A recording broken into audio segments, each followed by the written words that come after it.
I'm not slapping around cylinders.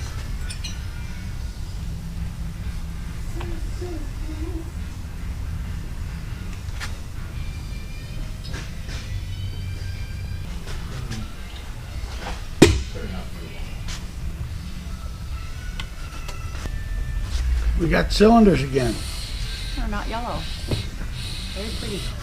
No scratches.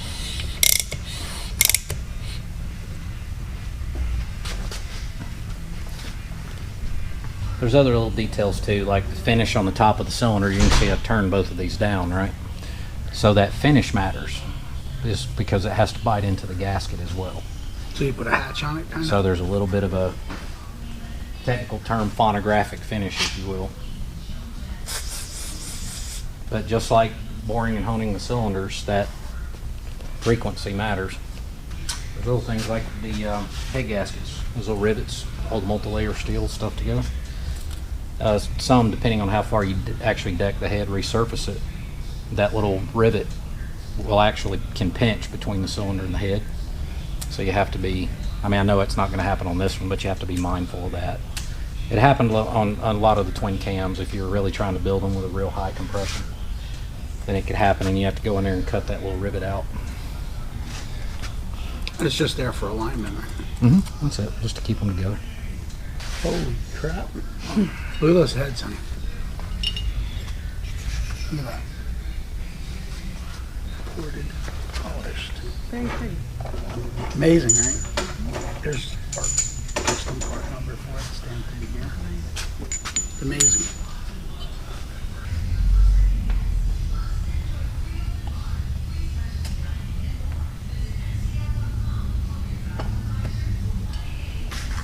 Tech tidbit. You've seen the pictures of the M8s where, actually I'll stop and I'll talk because the camera might be interested in this one too. You've seen the pictures where the head gasket's slipping on some of the M8s, right? I mocked something up. But you to torque the head bolts actually causes distortion of the head and cylinder. And what they want you to do is, it's called torque to yield. So anytime the original bolts, torque to yield basically means you're going to a particular torque setting plus another 90 degrees or 45 degrees or whatever that case is, right? The idea is they're expecting a certain amount of stretch and all this type of stuff, right? Well, at that 90 degrees, you're over 75 foot-pounds of torque. That's tremendous. What is it typically? Like on the previous engine design, like the twin cams, you would go 40 to 45 foot-pounds. So it's a lot. That's a lot.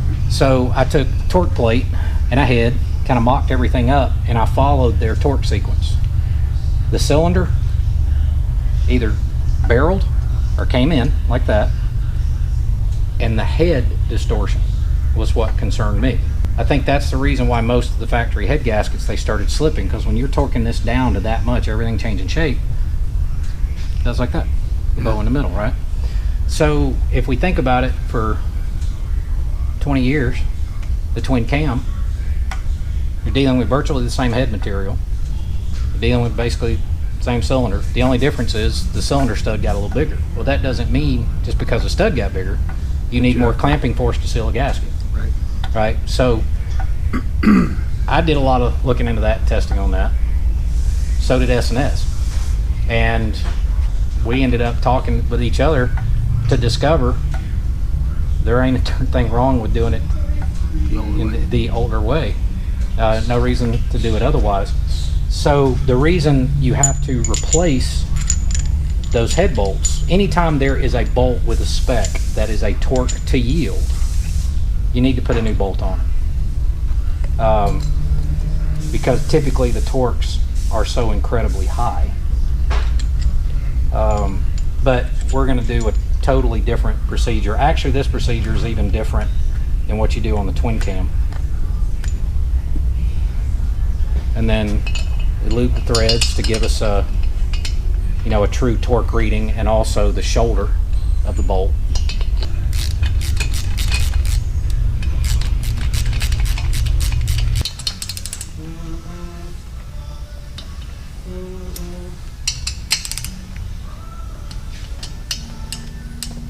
You reach it?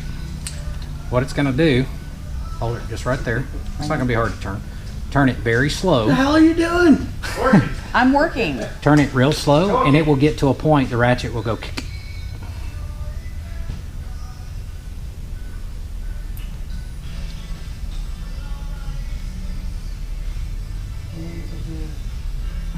That's all right. You can ratchet it back this way.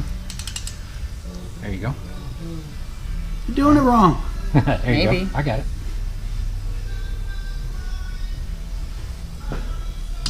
Perfect. And move to that one right there. There you go.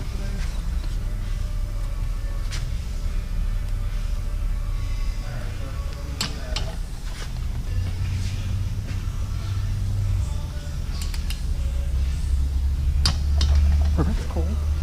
Yep. Why don't yours do that? That's 30 foot-pounds. It does. Really? All right. So for camera's sake, what we're doing, kind of settling, pre-stretching everything and all that.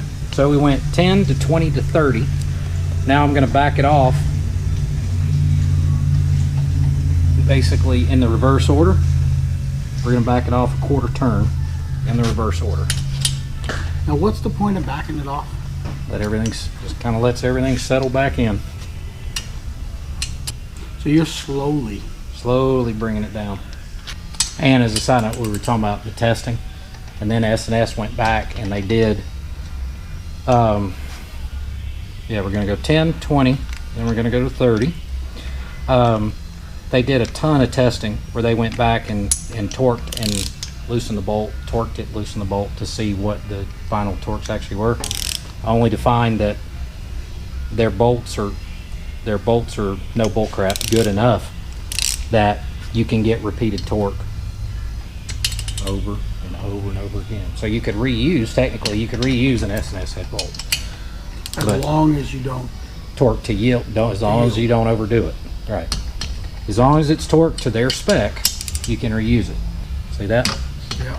It's for your head flexing, bolt stretching, all of that. So we want an even 45 all the way around with no movement.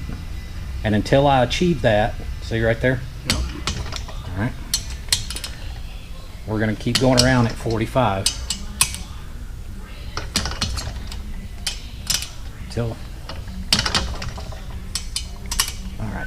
Now what I'll do, the reason I did that one first entirely is because we're going to wait 15 minutes, 20 minutes, and then go back and check the torque again. That way it gives it time to stretch and such. All right, Daddy-O, it's your turn.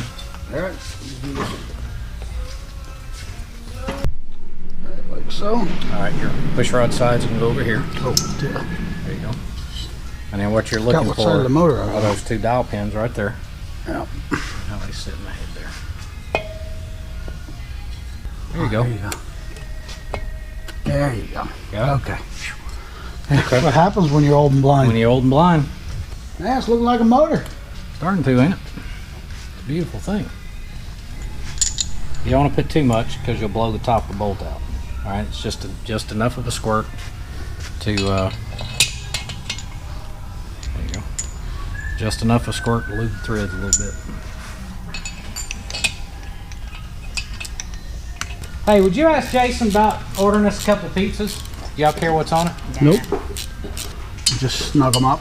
Okay, now I got this out for you. Yep. This is the order you're going to follow. This is right here. All right. 10. Yep. We're going to go, there's that. We're going to go 10, 20, and 30. Okay. Then we're going to back it Out off. a quarter. Back it off a quarter. Cool, right? This was worth Like it. using half of each can. Want to talk shit about him while his camera's on and he's not here? I taught Kevin everything he knows here. He's been a fine apprentice. This is the Mark show now. I even had to teach him how to use a torque wrench, which was challenging. It wasn't a lot.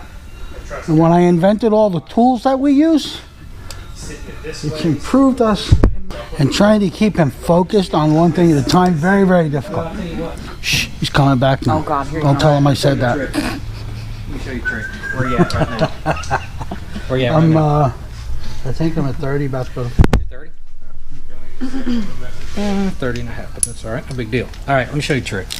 Watch people fight these things like crazy, doing that.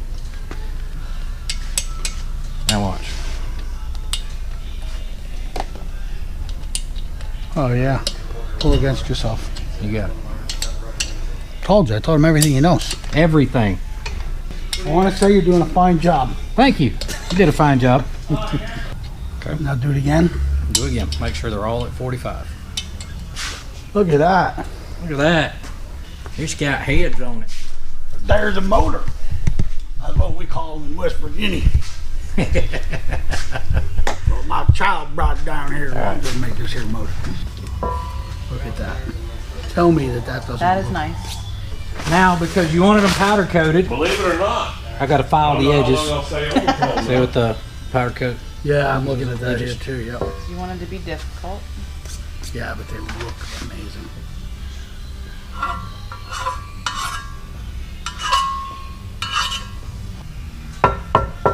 Oh yeah, look at all that Whoa. shit coming out. That was a lot more than I thought. That was what Barry Wardlow and I were talking about this morning. Was in. You hear it all over the floor over here? Yeah. Yeah. That's what we were talking about this morning. Powder coating engine cases, powder coating cylinders, powder coating heads. That stuff gets everywhere. And glass beading, because you have to glass bead the powder coat, right? Well, aluminum will actually, it impregnates in the aluminum. And then when the aluminum gets to a certain temperature, Starts coming out. it'll start coming out. I know this is boring, but you wanted the powder coat. I'm good with this. I was actually going to ask what happens if you don't take that stuff off. Not seal or? Yes. It won't seal. It's not quite as critical on this because this get a rubber O-ring, but it's another steel gasket that goes on the top. So yeah, it won't seal. But also those rough edges, you stand a chance of them flaking. So if we bevel them real nice, less chance of it ever flaking off. Let me go. You know what? There's sand all in these threads. We need to soak these in some hot water for a little while. See the sand all in there? Oh yeah. Yeah, we need to get that out. So we're gonna go soak these and scrub them and soak them and scrub them. Here you go. Oh, it's gonna do the same thing. It's gonna do the click thing. So you just put it on there and turn it real slow until you feel it go click. Correct.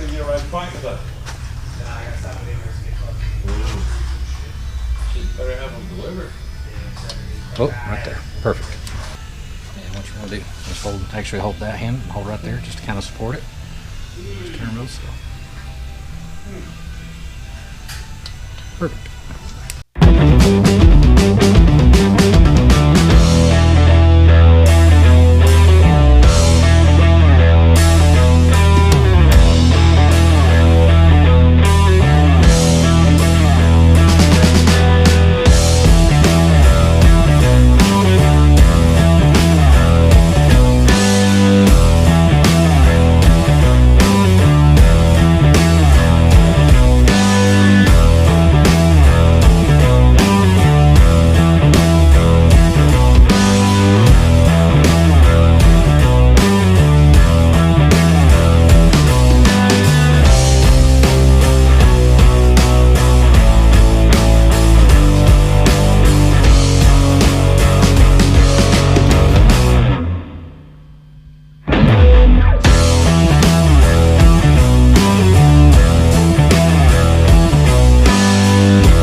That looks nice, right? Yeah.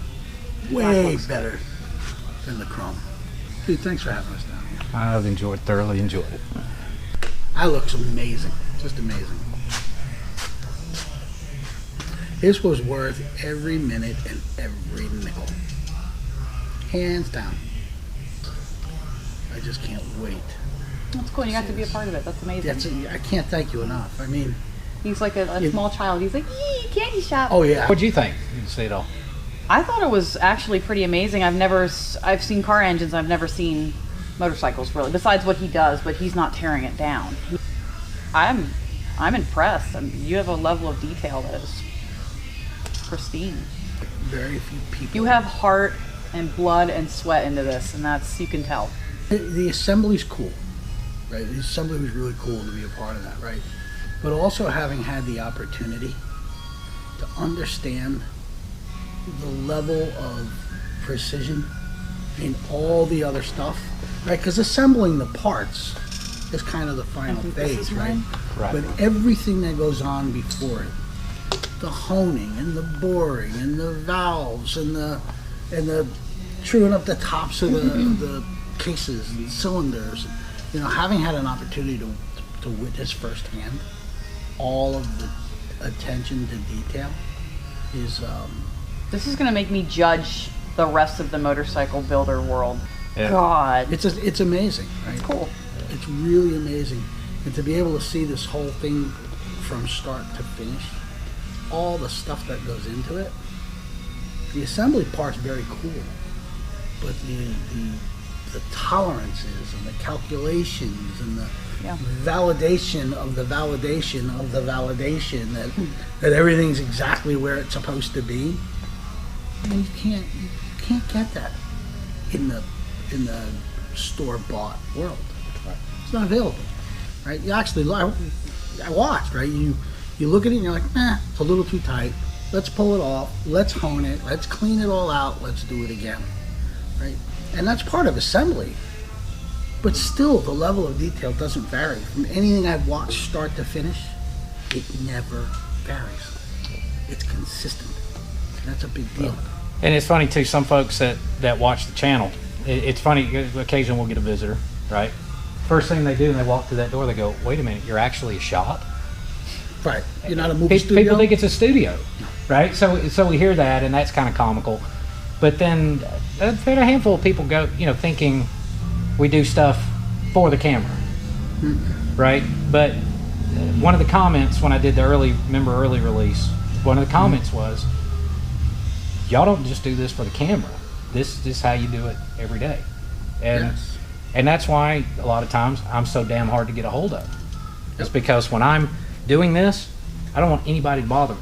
And those guys know. They said, they're like, we don't walk back here and say shit if the phone rings to him. We're not interrupting them. They said that while we were eating pizza. Because it's not right, it's not fair. You work damn hard for your money. And you're paying me for my undivided attention. It's only right and fair that I do that. Yep. And I know it takes us longer. I've always said we are not the cheapest and we are not the fastest. But my commitment is when it leaves here, I've done everything I can possibly do to make it as perfect as I can. That's why they're coming, and that's why you have 1,000 bikes in.